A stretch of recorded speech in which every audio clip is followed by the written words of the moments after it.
Beatrice Quimby's biggest problem was her little sister Ramona. Beatrice, or Beezus as everyone called her. One Friday afternoon, Henry Huggins was on the front steps of his White House on Klickitat Street with his dog. Beverly Cleary is one of the greatest writers in the history of Oregon. She's a rock star. I think she's a great author, and I really enjoy reading her books. And B, one of the greatest writers in the history of America. She does more with one sentence than a lot of writers can do with a whole chapter. And C, one of the greatest writers in the history of the planet, because why? Beverly Cleary has sold 99 million books. Sometimes when you go back and read books that you loved as a kid and they just don't seem to work anymore, her books do. She's awesome.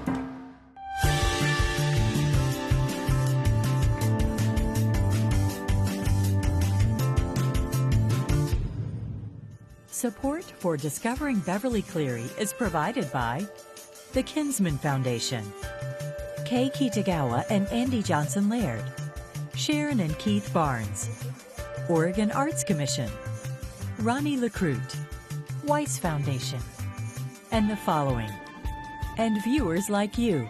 Thank you. Henry sighed. He wanted a bicycle now. He could see himself riding up and down Klickitat Street on a shiny red bicycle. He would wear his genuine Daniel Boone coonskin cap.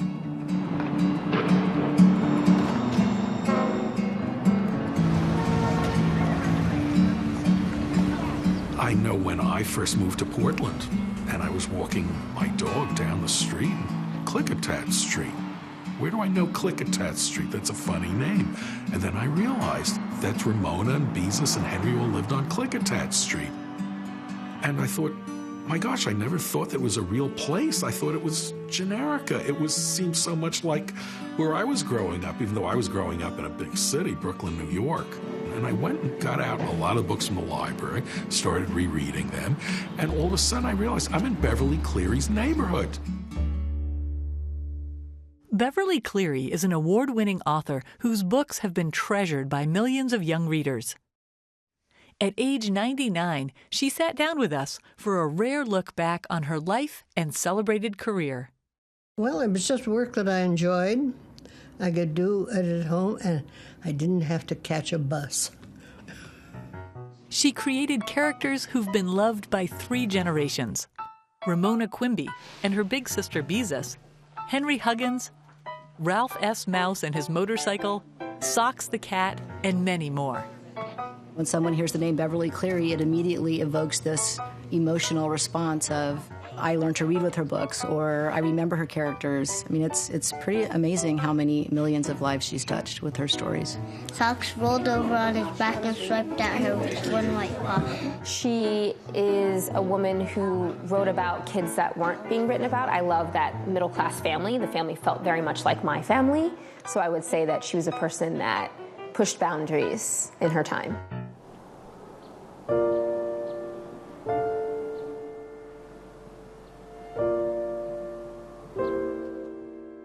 Beverly Atlee Bunn was born April 12, 1916, to Lloyd and Mabel Bunn. Both sides of her family were pioneers who had migrated west to Oregon. The family lived in a farmhouse on 80 acres in rural Yamhill, Oregon, population 350. Her father was a farmer, and he loved being a farmer, and he was a very good farmer. But in those days, before agricultural price supports, you couldn't make a living on the farm. He could have a bumper crop and still lose money. Her mother was trained as a teacher, very well-read, very educated, but a married woman did not teach back then. So her mother had to stay home. I had resisted learning to read. My mother wanted to teach me, but I felt, well, why should I when she can read to me? The farm seemed like a playground for young Beverly.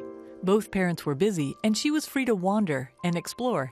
She describes her childhood in her memoir, A Girl from Yamhill. Sunny afternoons, I sat among the windfalls under an apple tree that bore cream-colored apples with pink cheeks. Sniffing the sun-warmed fruit, taking one bite, throwing the rest of the apple away, and biting into another. The first bite of an apple tastes best. Her mother opened the first library in Yamhill. Beverly was more interested in playing outside. Well, it was wonderful. There was so much to look at and do, but the one thing that was missing was other children. Eventually, the financial stress of farm life became too much for Lloyd and Mabel. When Beverly was 6, the family leased their acreage and moved 40 miles north.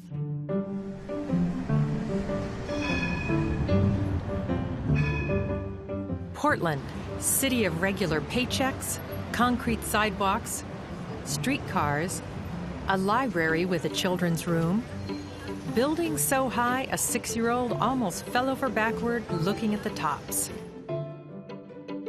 Young Beverly started Fernwood Grammar School in a classroom with almost 40 students. It was terrifying.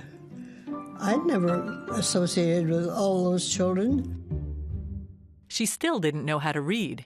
Oh, I remember a moment of terror in the first grade when we were in today it'd be called a reading circle. And I'd figured ahead and what word I was going to have to read. And it was city. And I knew it wasn't pronounced kitty, but I didn't know how. My turn came, I had to say kitty because I couldn't remember what it was. And I was reprimanded by the teacher. Beverly was placed into the lowest reading group, the Blackbirds. It was 2 long years before she got her first hint that reading might have some value. The book was The Dutch Twins by Lucy Fitch Perkins. I was really just looking at the pictures and discovered I was reading it and enjoying what I read. It was quite a revelation. Enjoying reading inspired her to be creative in a school writing assignment.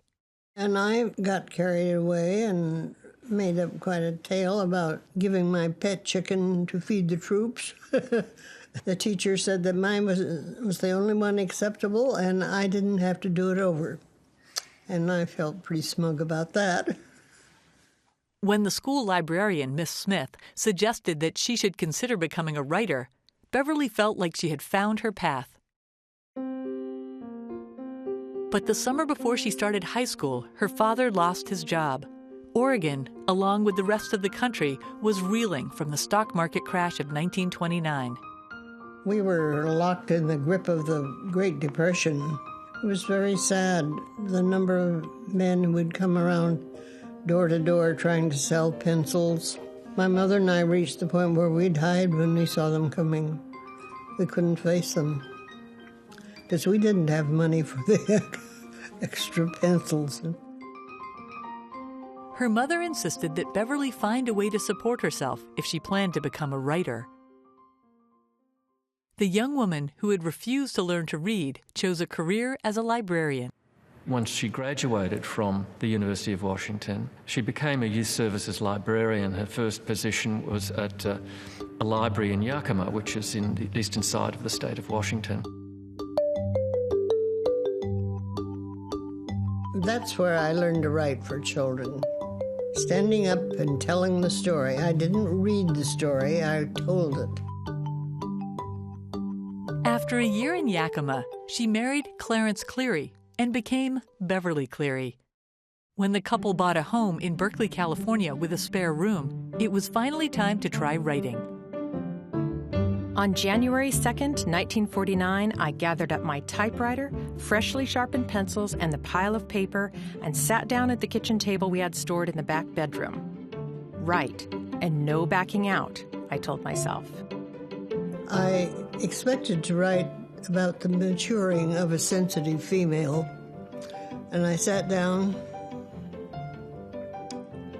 and I waited, and no ideas came. And I thought about the little boy in the Yakima Public Library who faced me rather ferociously once and said, "Where are the books about kids like us?" And it changed my whole attitude. So in my imagination, I stood once more before Yakima's story hour crowd as I typed the first sentence. Henry Huggins was in the 3rd grade. Where Henry's name came from, I do not know. It was just there, waiting to be written. But I do know Henry was inspired by the boys on Hancock Street, who seemed eager to jump onto the page. Mrs. Cleary imagined Henry riding a bus in downtown Portland, rescuing a dog, Ribsy, and spending time in his neighborhood. She put the stories together into a manuscript and mailed it to a publishing company to see if it could become a book. I had heard that if you don't hear within 6 weeks when you send a manuscript in, you can write and ask about it. And the weeks were going by. The mailman wondered what she was waiting for. She told him that a big brown envelope would mean a rejected manuscript, but a long white envelope might be a publishing contract. And when the long white envelope arrived, he came running down the garden steps to get it to me a few seconds faster. It was a letter of acceptance. Her first book, Henry Huggins, was published in 1950 and was an immediate success. Henry Huggins was in the 3rd grade. His hair looked like a scrubbing brush, and most of his grown-up front teeth were in. He lived with his mother and father in a square white house on Klickitat Street. The original Ramona, Henry, Ribsy, and Ralph S. Mouse were drawn by Louis Darling. The illustrations are considered iconic and defined Beverly Cleary's characters until Mr. Darling died in 1970. The original, they're driving cars from the 50s, and the neighbors are wearing pillbox hats and, high heels and skirts, and I put the neighbors in, like sweatpants. Tracy Dockeray is one of several illustrators who have updated the images over the years. Ramona is such a wonderful character because she's so enthusiastic about life.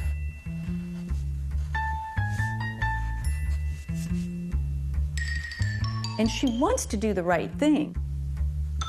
Whether it's being the quietest at nap time, she's going to nap the hardest, and then she thinks, I'm going to snore the loudest, and then she gets in trouble.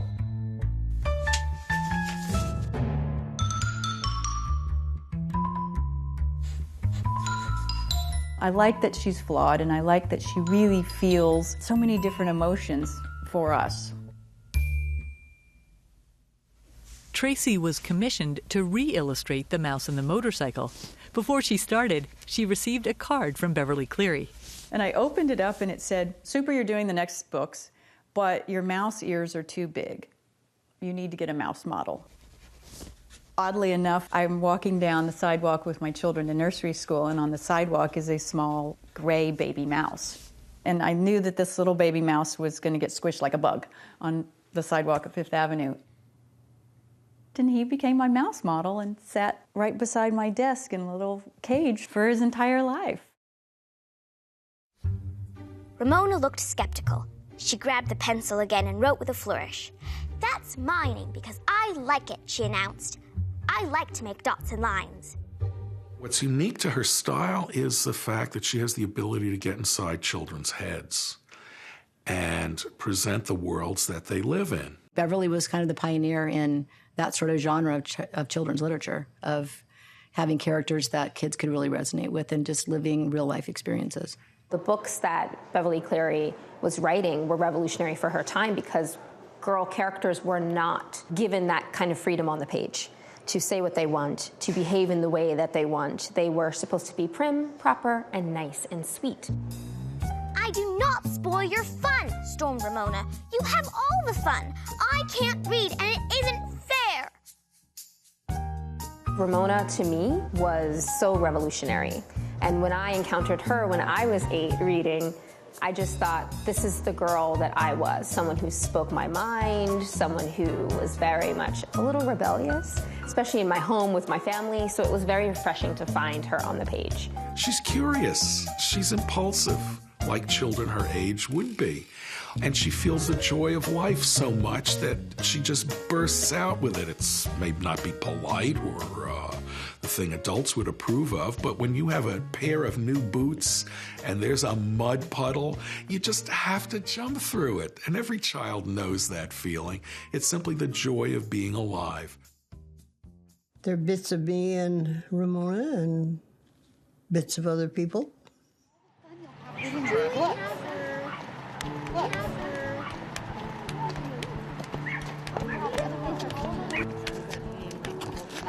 As you're walking through the neighborhood, just imagine Beverly walking through the neighborhood, because this was where she hung out. This used to be the front entrance to Fernwood Grammar School, and this is where Beverly went to school. When her daughters were young, Laura Foster read Beverly Cleary books with them. She discovered references to places in her neighborhood that seemed familiar. Laura's a travel author, known for designing tours, so she created a Beverly Cleary walk around the neighborhood. The process of making the tour, I find the relevant kind of data points in a neighborhood, and in this case, the data points were her life, places in her life and places in the characters' lives. She walked down these very same sidewalks, and she would sit on that porch in the summer and knit or do needlepoint, and they lived here until she was just about ready to start Grant High School. She loved the street. It became the street that she called Click-a-Tat in her book. She liked the sound of Click-a-Tat better than Hancock because it's just more fun. She said it sounded like clacking of knitting needles. So who's this? Henry? Yes, good, Henry Huggins. And he was her first character that she wrote about. And then who's that right behind you there? Ramona. And Ramona, Beverly says, is the #1 character that she gets fan letters about. This is Grant High School, that red brick building. And she was encouraged by her teacher here to find a writing career because she was so good. And this is the field that Beverly would collect night crawlers. In the book, Henry Huggins, he was out here at night when the sprinklers were on and the lights were on. He could hear kids in the nearby pool. The only thing that's probably changed since Beverly's time is that the trees have gotten bigger.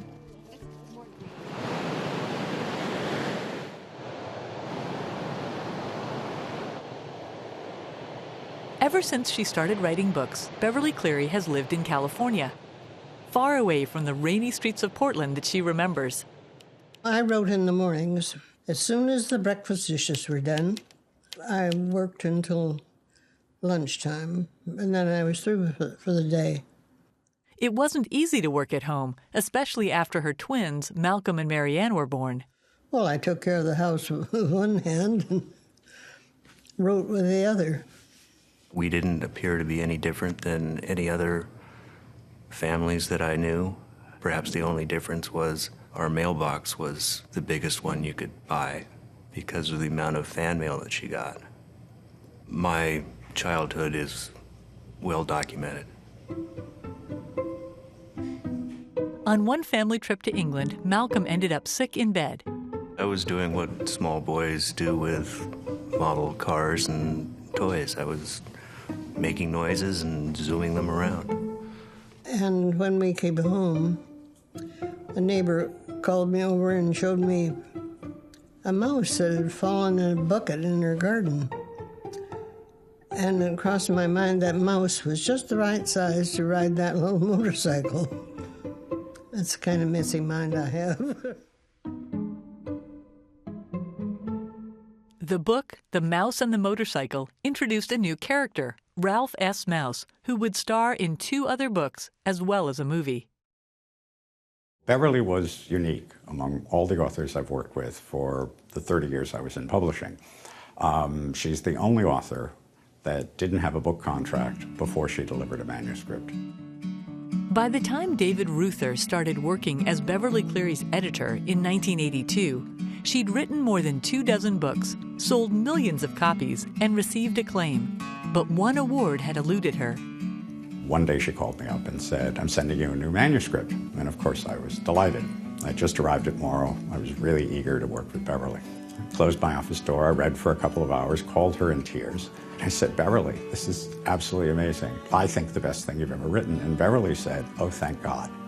I'm so relieved." And I was astonished. I said, "But Beverly, you've published 24 books. They've all been bestsellers. You've won many, many, many awards. Surely you must know when something you've written is good." And she said, "No." She said, "When I'm working on it, I have no idea whether it's good or not." Caldecott Award-winning illustrator Paul O. Zielinski added drawings. The illustrations, they don't tell the same exact story. They can't because they're not in the same medium. They tell other things alongside the story as the story's going on. That book, Dear Mr. Henshaw, won the most prestigious award for children's literature in the United States, the Newbery Medal. I call her the Ernest Hemingway of children's books simply because her writing is so deceptively simple. Eric Kimmel was a professor of education at Portland State University for decades. Surprisingly, a lot of my students who had grown up in Portland all their lives had either never heard of her or thought that, oh yeah, I knew those books. I didn't know they took place here. And that started to bother me because I thought if we were in Europe, there would be monuments or ways to honor our important cultural people, artists and writers. The Friends of Henry and Ramona Committee was formed to honor Beverly Cleary with a statue garden in Northeast Portland. They commissioned Oregon sculptor Lee Hunt. For me, it was important to create a dramatic space for children and adults to play in, to become a part of those characters and to become a part of the stories. Mrs. Cleary and her husband Clarence visited Lee's studio while she was creating the statues. She was encouraging, helpful. She said she wanted Ramona to look like she was experiencing absolute joy.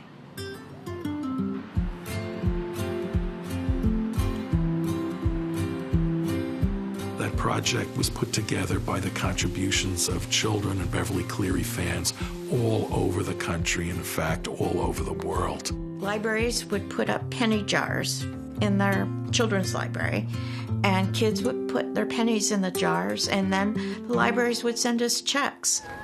We are here today to honor an author, a librarian, and a friend. Beverly Cleary is the author. On October 13th, 1995, the statues were dedicated. Beverly Cleary and Clarence, along with almost 1,000 spectators, attended the ceremony.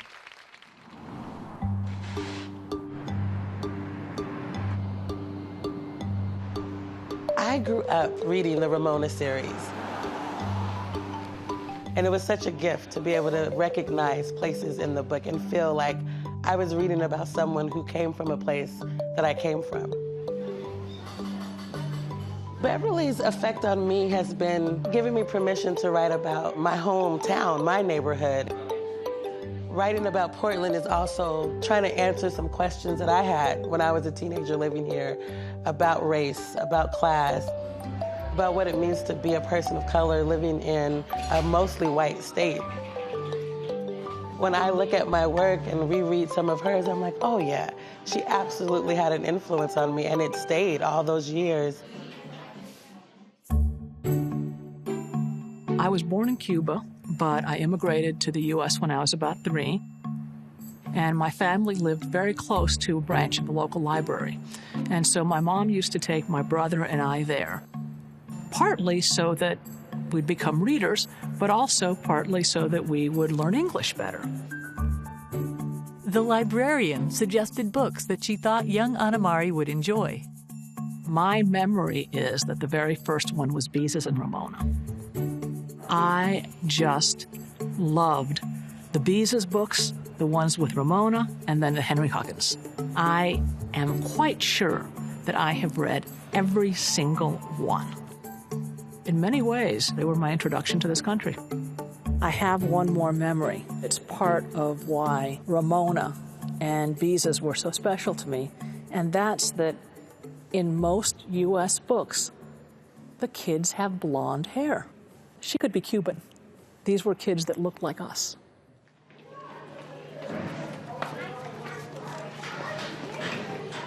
Okay, it's time to take out a good book and find a comfortable spot and read.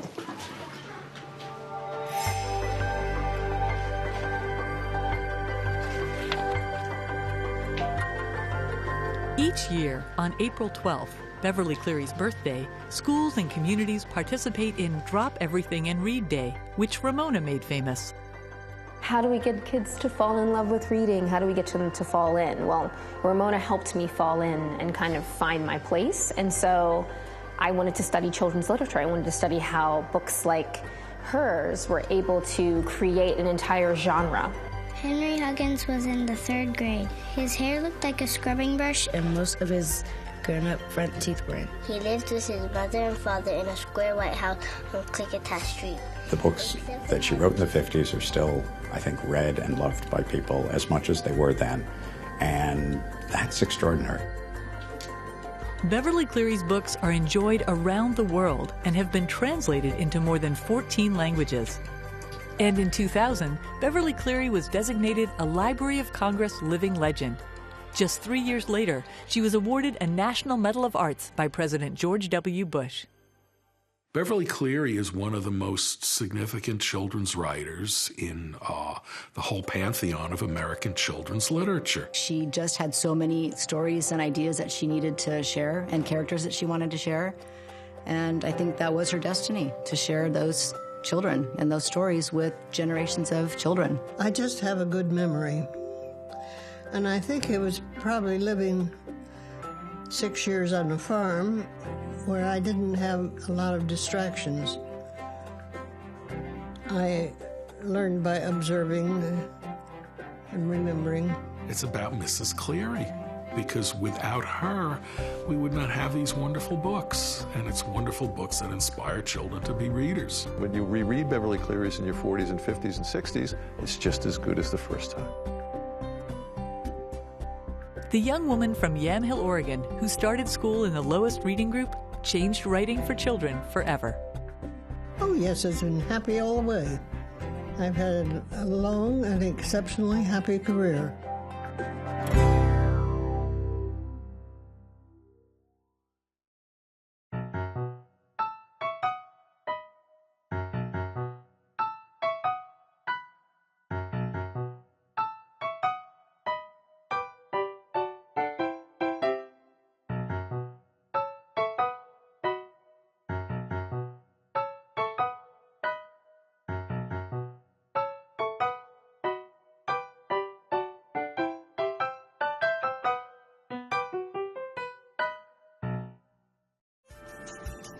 Support for Discovering Beverly Cleary is provided by the Kinsman Foundation, Kay Kitagawa and Andy Johnson Laird, Sharon and Keith Barnes, Oregon Arts Commission, Ronnie LeCrute, Weiss Foundation, and the following. And viewers like you. Thank you.